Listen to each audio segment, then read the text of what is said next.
It's time for the Larry H. Miller Utah Summer Games at Southern Utah University in Cedar City. Register today to participate in the 40th anniversary season of a Utah sports tradition at utahsummergames.org. Participate in over 50 sports around the state. Then plan to join the opening ceremonies Friday, June 5th, presented by State Bank of Southern Utah.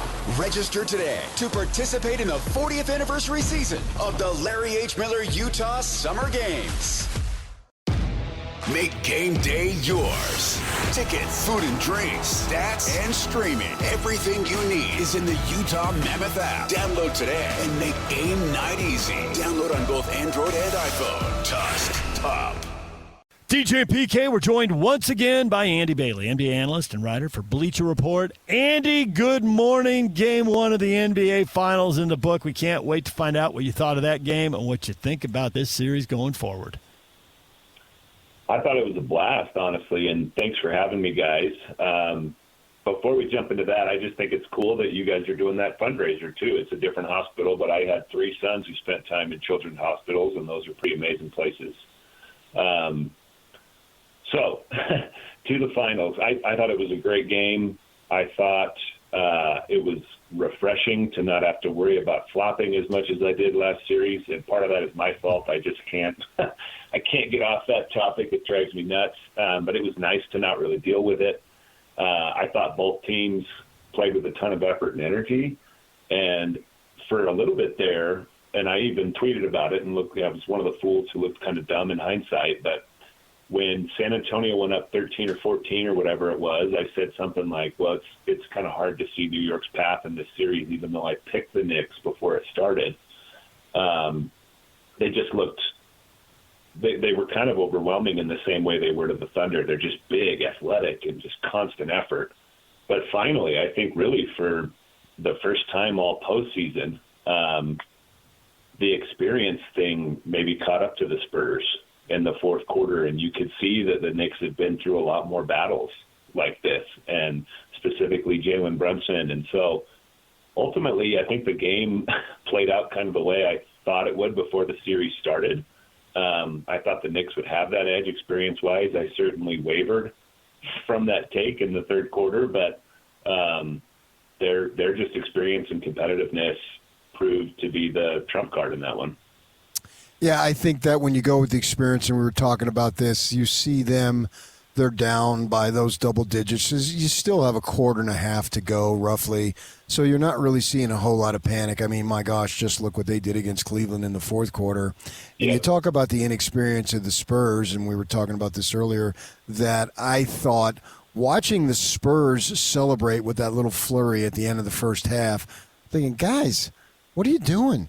You hit a few shots. I mean, they were racing out to half court as if it was one of these some of these other leagues where you got points if you won a quarter. Like you actually won something. You're going into halftime with half the game to go, obviously, and you're up 7.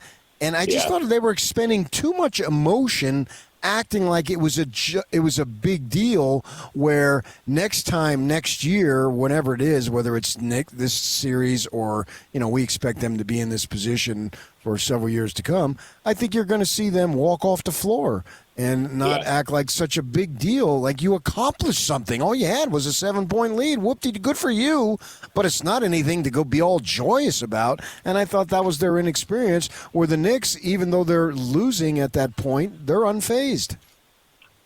Yeah, a couple things on that. First of all, I kind of appreciate that the Spurs aren't afraid to show how much this means to them, and specifically Wemby, but I also think that it was pretty illuminating to watch some of the side-by-side comparisons of the way they celebrated the conference finals win and the way the Knicks celebrated it.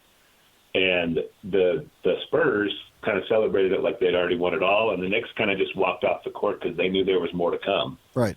And what you just described was kind of a microcosm of that. The Knicks, the Spurs looked a little too giddy at the end of the first half, and the Knicks, by the same token, did not look rattled to be on the other end of that. And then the other thing is, specifically with the Knicks, getting out in front of your skis a little bit is more dangerous against them than it is against other teams. And I can't I can't remember who posted it, and I can't remember the exact time frame, but I think it was the Jalen Brunson era of Knicks basketball. There's something like, I think it said 6-6 when they're down 14 in the second half of playoff games. And in the same stretch, every other team in the NBA is 10-100 in that same scenario when you get down 14 in the second half. So there's just something about Brunson and this entire team that they're just not rattled by big deficits in the second half. He's a huge part of that. I think his supporting cast is awesome at supporting him. But yeah, you cannot get ahead of yourself with this Knicks team. This run that they're on is crazy at this point. And a big part of it is they just they stay in the pocket, they stay settled down, and eventually they start landing some of those blows and kind of pulled away by the end of this game. It was another double-digit victory. And I was just looking at the box score before we got on. The Spurs only won one quarter in that game. And really, the Knicks jumped out to a quick lead, so you could say the Spurs won like an 8-minute stretch in the first quarter. And then obviously they had the good stretch in the third too. But the Knicks, in a lot of ways, controlled the game and certainly controlled the end of it. And I think they're in pretty good shape now. See, it's funny. I didn't think the Knicks controlled the game offensively. I thought they controlled it defensively. Right. Harper got hot in the first quarter. That's why they won the first quarter. Champagne got hot in the second quarter. That's why San Antonio, after giving away the lead, had the halftime lead because he hit 5 3-pointers. That's who was dancing around, the PK was referring to, and I'm right with you guys on that. That was way too much celebration, 7-point game in the second quarter. So what? Nobody really got going for him in the second half, but they did have a 9-0 run and take the lead at 95-94. I don't think the Knicks were in control in that moment. It felt like it was slipping away. That's why the game was so epic. There was so much back and forth. I think you said like 10 things I want to react to, Andy. That was such a great.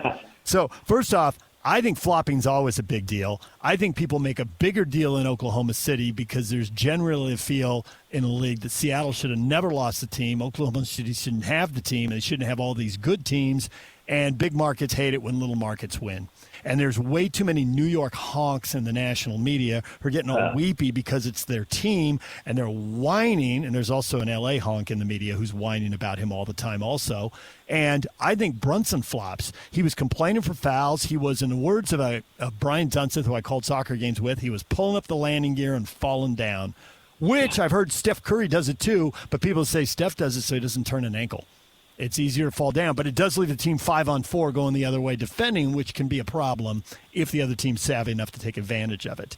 I thought that Karl Anthony Towns getting in the huddle and telling guys, hey, the offense comes and goes, and it'll be like Cleveland, we'll figure it out, but we have to keep defending. San Antonio only got 95 points. Now, some of that's missing open shots. Fox missed at least 2, maybe 3 good looks at 3 early. He was 0 for 3 early from 3. Maybe one of them wasn't a great look, but 2 of them were.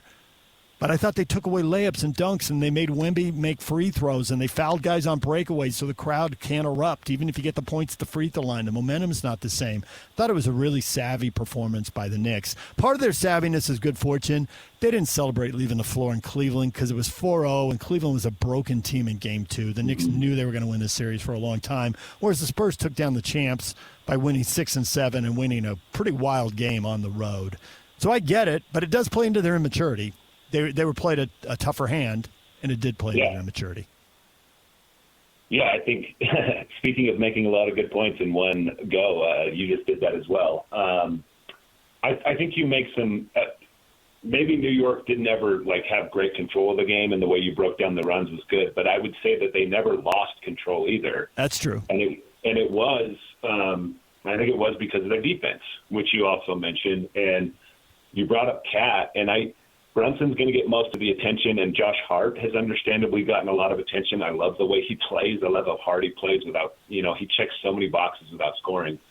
But the guy who may have had the biggest impact was Karl Anthony Towns, and it was on the defensive end. I wrote about what he did after the game, and I watched every single shot that Wemby took when Towns was his primary defender, and he was 2 of 12 in that scenario, and he made his first shot on Towns the very start of the game. So he was 1 of 11 after that. And every shot was tightly contested. he stuck with him on whatever moves Wemby was trying to pull. The one that he did make late was, I won't say it was lucky, but it was an and one, and he just kind of flipped it up and it went in. His defense was fantastic, and it was a big part of the Knicks not losing control of that game. I think you can point to stuff that a bunch of different guys did. Bridges didn't have a big box score game, but he was good defensively. Anunoby hit some massive shots late. Shamet has suddenly become like this invaluable bench player, seemingly every time he's out there. But specifically last night, I think Cat was the biggest performer. And I think this whole postseason has been really interesting for me because he's been kind of a punching bag in the playoffs over the years. And this postseason, he's been fantastic. He's been one of their best playmakers. His defense has been better. His fouls have been a little bit better. He's just been awesome. I think he's a huge part of this run for them. I'm going to use a comparison of a Spurs player as it relates to the Jazz in the draft, and you'll see what I'm getting at here in a second. I think that in conversation, I think the Jazz are growing more comfortable with the thought of bringing on Darren Peterson onto their team if it comes to that. They still got 3 weeks to go, so things can happen. I'm not reporting that they are going to take Darren Peterson. I am saying that they're growing more comfortable with the idea of taking him. And as I watch the Spurs with the number 2 pick last year, Dylan Harper, and having him being a rookie and having a nice game in game 1, the future is very bright for this young man. But in my conversations, I was talking with someone, and I think what I've been able to watch of Darren Peterson and Harper, and we talked about it, we knew the Jazz obviously were going to be in the lottery a year ago, so we ended up at DJ and myself end up watching Rutgers. I watched more Rutgers basketball last year than I'm going to watch in my entire life, because I knew obviously they had 2 players, and they ended up getting one of them, clearly in Ace Bailey. And so with that in mind, we're watching. I have a Wooden Award vote also, so I pay attention to the top guys, and BYU and Utah are in the same league. So I end up watching Peterson, and plus you can see them now on these other competitions even before they get to college. So my statement, a long way of saying, I think that Darren Peterson can be better than what Dylan Harper is right now. Get your evaluation of that assessment. I don't think that's too crazy.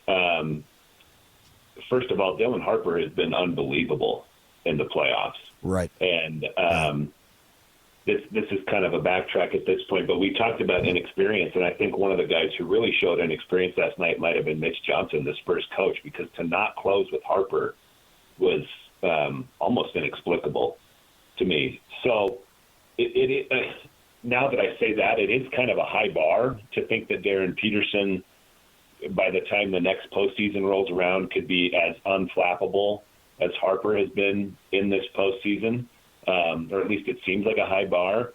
But I think he might have that same sort of approach to big moments. Now, he was knocked out of a lot of them in this college season, and I think there's a lot of fair questions about why and if that stuff will continue to the NBA level. But as you said, I think as teams do their homework on him, if they feel comfortable thinking that they can get through the health things or the mental barriers, whatever it was that knocked him out of some of those games, he has had a lot of moments in his very young basketball career where he rises to the challenge and looks like the best player on the floor against very good competition. It's not easy to be a rookie guard in the NBA and look like a veteran through a run to the finals. And the chances of Utah going on a deep playoff run are pretty slim, obviously. But your overarching point that he can be a very good guard right off the bat, I don't think that's crazy at all. I think he has a chance to be very impactful right off the bat, and that's going to help. It's not really revelatory at this point, like it's almost becoming trendy to say that the Jazz are going to be pretty good next year, and I think Peterson would absolutely help with that. The thing about being number 2 in this particular draft, I think Utah's going to be pretty good regardless of who they take there, and I think regardless of who it is, he's going to make an impact on that. Right. Yeah. So PK always says we got to talk about the NBA playoffs through the eyes of what does this tell us about the Jazz? And now he does it with the Stanley Cup playoffs. What does it tell us about the Mammoth? So with that in mind, watching Wemby, if he's in the paint, offensively or defensively, your odds of winning and beating the Spurs are terrible. It might happen, but they are not good odds. If you can move him to the perimeter, he still might beat you up pretty bad, but you at least have a fighting chance. You got to be physical with him, but you have to be mobile enough that you can be physical with him 25 feet from the hoop. And we saw in Oklahoma City, Hartenstein did a good job of battling, and Wemby had some bad games. Had some great games, but had some bad games. His best game, they didn't have Hartenstein on him in game one. They tried to get cute and go with someone smaller, and they got beat up really bad, and they stopped doing that right away. So with that in mind, do the Jazz have to add a backup center who can play the way Nurkic did at the top of the key, whether it's Nurkic or somebody else? Do they have to have somebody who can go play beyond the three-point line and pull Wemby away from the hoop, because they need Kessler's shot blocking? In a lot of playoff series, he'll be the guy, but in a playoff series with San Antonio, and you may not even have that series, but if you do, you better have somebody else, because he's not the right matchup based on the way what we saw Karl Anthony Towns do in game one and what we saw Hartenstein do in the Western Conference Finals. What do you think? Well, first of all, I don't think it's ever a bad idea to have depth all over the roster, including in the front court. What I would say about Utah, where they're maybe sort of ahead of the curve, they have multiple guys who can play that center position, and they have multiple guys who can play it in different ways.